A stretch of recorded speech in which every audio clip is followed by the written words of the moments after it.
Demak, mana shu darsdan boshlab naqsh yasashni o'rganamiz. Bir nechta amaliy loyihalarni bajaramiz. Bir nechta o'sha naqsh ishlatiladigan narsalarni yasab chiqamiz. Masalan, naqsh umuman hayotda ko'p narsada ishlaydi. Juda ko'p narsada. Masalan, oddiy mebellarni oyog'i yoki umuman yuzasida naqsh bo'lishi mumkin. Yoki masalan, eshik derazalarning chetlarida o'sha nima deydi, o'sha chetida turadigan ramkani chetida turadigan naqshlar yoki masalan stoyka deymiz, o'sha ustunlarda. Xo'sh, ko'p narsa, masalan temir panjaralar, har xil naqshlar bo'ladi. Masalan, xo'sh, temir panjaralar mana bunaqa naqshlar bo'lishi mumkin. Xo'sh, mana bunaqa naqshlar bo'lishi mumkin, mana ko'rib turibsizlar. Yoki mana bular ham o'sha naqshni bir foydalanadigan bir joyi, masalan, qanaqadir nima, bu non do'konini yonida ilingan turishi mumkin bu narsa. Yoki mana bunaqa oynalarni chetida bo'lishi mumkin. Mana bunaqa devoriy naqsh bo'lishi mumkin. Xo'sh, yoki mebel mana naqshli mebel. Mana bunaqa joylarda ishlatilishi mumkin. Yoki mana bularni qaranglar, mana ustunlarda. Yoki mana bunaqa zinada bo'lishi mumkin. Mana shunaqa turli xil joylarda turli xil naqshlar bo'lishi mumkin. Demak, endi naqsh yasashni bir nechta yo'llarini ko'rsataman sizlarga. Kelinglar, mana bir bilan qaraymizda. Kamera ham hozircha bizga kerak emas.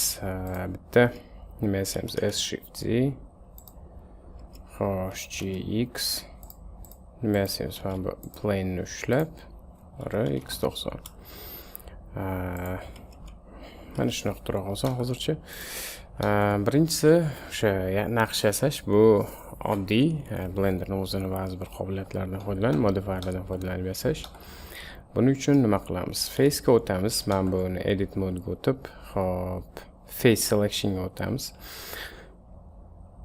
Va face menyudan yoki o'ng tugma yoki Ctrl F. Xo'sh, face menu chiqadi mana shu yerda. Undan oldin biz subdivide qilishimiz kerak. Buni bir 2 marta subdivide qilamiz. Keyin masalan poke faces qilamiz. Face menyuda bu poke faces. Keyin masalan mana buni ushlab Shift G, ya'ni select similar amount of adjacent faces. Ctrl Shift B mana bilan masalan mana bunaqa qilamiz. Xo'sh, keyin buni hammasini ushlab facelarni I bilan mana bunaqa qilishimiz mumkin masalan. Va yana qanaqadir narsalar qilishimiz mumkin. Mana shuni endi nima beramiz? Wireframe modifier beramiz. Wireframe modifier berganda ham chetlari ochiq bo'ladi. Buning uchun boundary'ni bosinglar. Wireframe modifier haqidagi videoni ko'rsanglar, yana ham ko'proq tushuncha bor. 0.032 adashmasam, mana bu ham bitta masalan nima naqsh sifat narsa. SZ Ctrl B ga bo'lamiz. Men bunaqasiga ham bitta o'tkazaman. Xo'sh, va buni S va Y qilamiz, ingichkaroq. Mana shu ikkita face ni ushlab extrude qilamiz buni. Mana shunaqa ushlab turibdi deylik, svarka qilingan. Va buni bunda cheklov yo'q, xohlagancha nima qilsanglar bo'ladi. Hozir men bir narsa qilay, mana shu yerda sal qizarroq bo'lsin, ya'ni shunaqa qilmoqchi edim. Alt H qo'yganlar. Mana bu usulda mana bu narsada men juda ham ko'p ish qilsa bo'ladi. Mana turli xil narsa yasasa bo'ladi. Masalan, kiramiz yana edit mode, hammasini belgilab X limited dissolve tozalab olamiz va boshqa ish qilib ko'ramiz endi.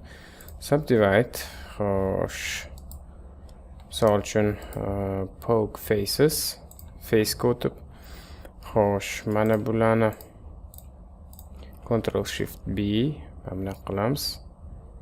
Keyin mana shu facelarni yana poke face qilishimiz mumkin. Keyin subdivide qilishimiz mumkin buni. Qanaqadir bir boshqacha bir shakl, mana misol uchun Shift DX man hop bu narsalar xohlagancha davom etishi mumkin. Bu narsani biz o'zimiz xohlagancha joyga davom ettirishimiz mumkin. Masalan, bunaqa yana men facelarni ushlab bularni poke faces qilishimiz mumkin. Keyin bularni trees to quads qilishimiz mumkin. Keyin yana poke faces. Xo'sh, keyin mana bu vertexlarni ushlab, biroz kichirtirsa, mana S bilan sal boshqacharoq bo'ladi. Mana bularni ushlab, bularni ham yana biroz kichirtiramiz, Mana. Yoki masalan, mana buni ushlab Ctrl Shift B qilishimiz mumkin. Mana. Biroz qarabsizlarki, umuman xohlagancha kombinatsiya chiqarsa bo'ladi, har xil. Buni keyin nima qilamiz? Shift D X va RZ 180. RZ 180. Ana bu qanaqadir o'sha hammalar ham bir-biriga shunaqa orasiga bu narsa qo'yib chiqsanglar, har xil naqshli, masalan, zabormi, anaqa geometrik shaklda ham iborat chiziq bo'ladi. Keldi shu narsani yoqib qo'yilib o'rtasiga. Bunda lekin ko'rdinglar, naqsh geometrik naqshlar, qanaqadir bir gulli naqshlar emas. Geometrik pattern fence deymiz buni. Qanaqadir shunaqa narsa. Bu kolleksiyaga qo'ydim buni va buni hozircha yashirib turamiz. Endi bu oddiy wireframe va oddiy usullardan naqsh qilish edi. Endi keyingi usul biz masalan mana bu yerda ko'rdik. Mana bunaqa naqshni qanaqa chiqarishimiz mumkin? Mana bunaqa gulli naqshni. Xo'sh, buni mana bunda ochib, mana shu joyda tursin bu. Shu narsani yasashga harakat qilamiz hozir. Xo'sh, mana shu narsani yasab ko'ramiz. Bu unchalik qiyin emas, lekin naqsh qismini, aynan bu gullarni emas, boshqacharoq naqsh qo'yamiz, o'zimizda bor. Buni biz tekstura bilan qilishimiz mumkin. Xo'sh, yasashni boshlaymiz. S Shift Z GZ1. Xo'sh, GZ. Aynan o'sha nimani qanaqa qilib yasashimiz mumkin? S Shift Z sal kengroq qilamiz. GZ sal balandroq va Ctrl B. Mana bu face ni ushlab I extrude qilamiz. Xo'sh, kichkinaroq, yana I va yana extrude. Shunaqaroqda adashmasam GZ. Xo'sh, va bundan keyin GZ sal kamroq qilaylik. Qaraymiz qanaqaligiga. Tepasi ancha-muncha nimalar bor ekan tepasi. Demak, ES biroz kengroq qilamiz buni. Misol uchun GZ qilaylik buni, o'rtasini keyin ES misol uchun qanaqadir shunaqaroq. Oxirida Ctrl B va men face ni ushlab biz chiroyliroq qilaylik buni. Misol uchun men bu yerda ham mana shu facelarni ushlab Alt E extrude along normals ichkariga sal kirgizamiz. Mana bunday qilib bu yerda ham xuddi shu ish. Mana shu facelarni ushlab Alt E extrude along normals. Balki sal chiqaramiz, yo'q kirgizamiz. Va ana endi mana shu o'tkir burchaklarni ushlab, ana endi Ctrl B boshqacharoq qilamiz. Ichki burchaklar ham birozgina shuni qilish kerak ekan. Ichki burchaklarni ham face angle qilib belgilasak bo'lardi bularni. Mayli, hozircha endi birozgina Ctrl Shift B qilamiz. Voy.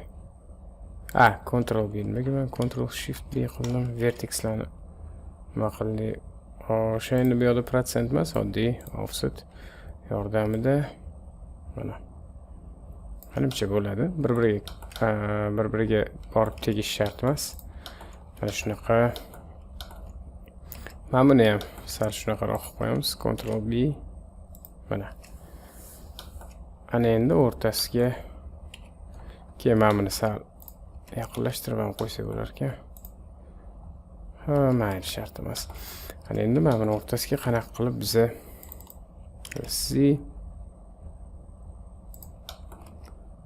xo'sh, ana endi mana bu facelarni ushlab eye va eyeni yana bitta bosamiz. Buni kichikroq bo'ladi. Keyin Alt E extrude along normals mana. Bir-biriga o'tib ketib qoldi. Biroz qaytarish kerak ekan orqaga. Biroz kamaytiramiz. Mana shunaqa. Menimcha mana shu yaxshi ko'rinish. Ana endi buni nima qilishimiz mumkin? Bunga qanaqa qilib o'sha effektni berishimiz mumkin? Buning uchun biz bunga hozir buni shadesimiz, aftasimiz qilib qo'yamiz. Xo'sh, aftasimiz. Mana shu edgelarni ushlab,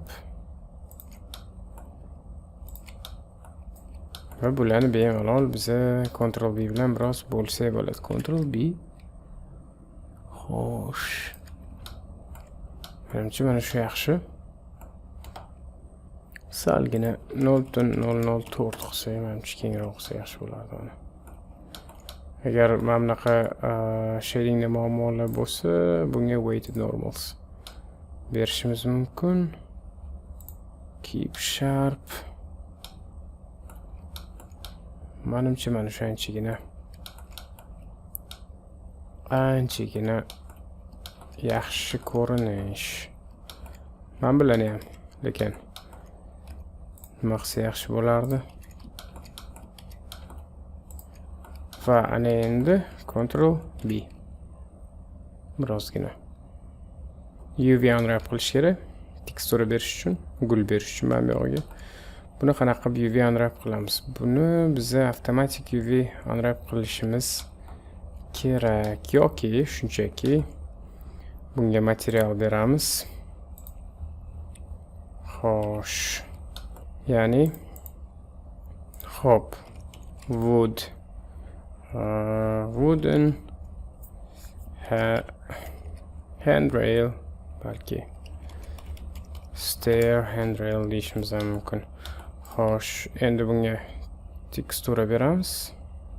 Demak, buni hop nimasini uladim? Normal va base colorga. Xo'sh, buni automatic UV qilamiz. Smart UV project, okay. Automatic UV unwrapping qilamiz.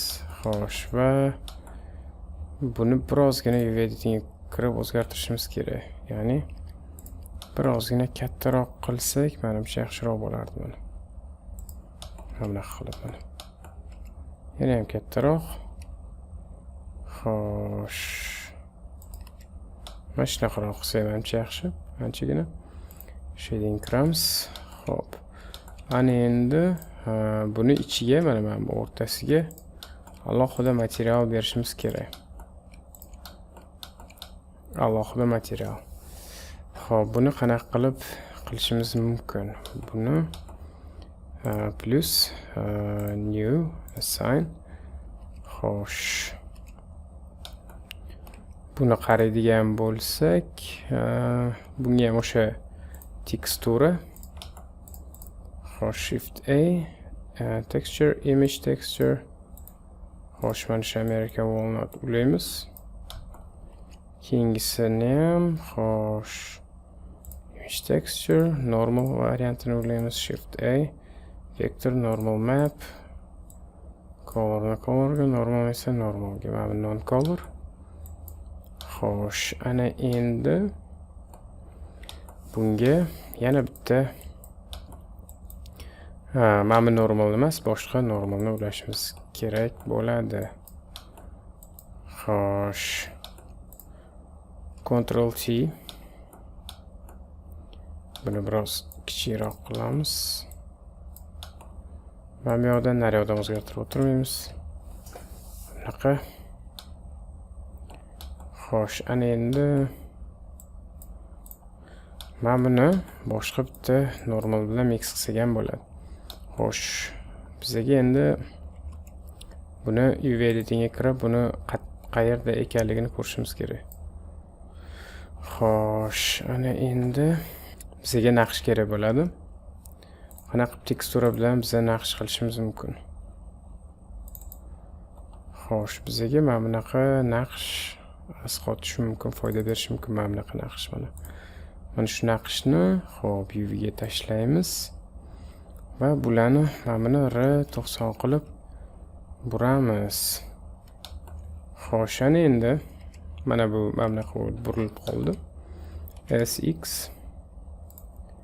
G bilan mana bu yoqqa olib kelamiz. Ayni shuni yopish kerak bo'ladi. S G Y. Mana shunaqa qilib qo'ydik. SX mana GX mana shunaqa qilib. Xo'sh, ana endi buni nima qilishimiz mumkin? Shadingga o'tamiz. Xo'p, bu mana bunaqa bo'ldi. Buni ham to'g'rilashimiz kerak, qolganlarni ham. Yo'q, pivotingda mana bu ikkalasini ham xuddi shunga o'xshatishimiz kerak. Mana buni ham Ctrl L GY shu joyga qo'yamiz. Mayli bir xil R90 qilib GY yo'q G shunchaki. Endi biz hozir tekstura berish maqsadida teksturani tezroq berish maqsadida umuman olganda teksturani kengaytirish kerak. UV ni bunaqa cho'zmasdan yoki ustma qo'ymasdan. Ustma qo'yish shunchalik ham yaxshi emas UV ni. Umuman o'zi yaxshi emas. Lekin hozir tekstura painting darsimiz ham bo'ladi. O'sha joyda ham biz ko'rishimiz mumkin. Mana buni masalan biroz o'zgartirsak bo'ladi. Masalan mana buni Z o'qida aylantirib ko'ramiz. Masalan Z o'qida mana 90 gradus qilamiz. Mana. Va mana bu normal emas, boshqa normal ishlatamiz. Bu yerda biz buni o'chirib Shift A. Xo'sh, image texture va bunga mana bu naqshni yuklaymiz. Buni bump map orqali ulaymiz. Xo'p, input yo'q, input emas, vector bump. Bumpni height ga ulaymiz va mana bunaqa qilib qarab ko'ramiz. Mana bunaqa holatga mana buni repeat emas, clip qilamiz tepa bilan pastlarni olib tashlash uchun. Va buni ulab ko'ramiz. Mana buni normalga ulaymiz. Va mana bunaqa sifat naqsh chiqadi. 0.6 masalan, 0.1 emas. Mana shunaqa naqsh bo'ladi. Bu o'sha o'yilganga o'xshaydi. Bir qilsa yaxshiroq ko'rinar ekan. Render kirsanglar ham, misol uchun light qo'ysa, endi juda ko'p holatlarda bizda naqshlar mana shunaqa o'yinlarda mana shunaqa aldab yasaladi. Ko'rsatiladi mana. Bundan contact shadows ni yoqamiz. Mana qarasanglar, naqsh yo'q emas, naqsh bor va bu bizani yorug'ligimizga ham mana reaksiya beradi. Mana ko'rsanglar, bu anchagina oson usuli naqshni. Endi keyingi videodan qolgan naqsh yasash usullarini qolganini ham ko'rib chiqamiz.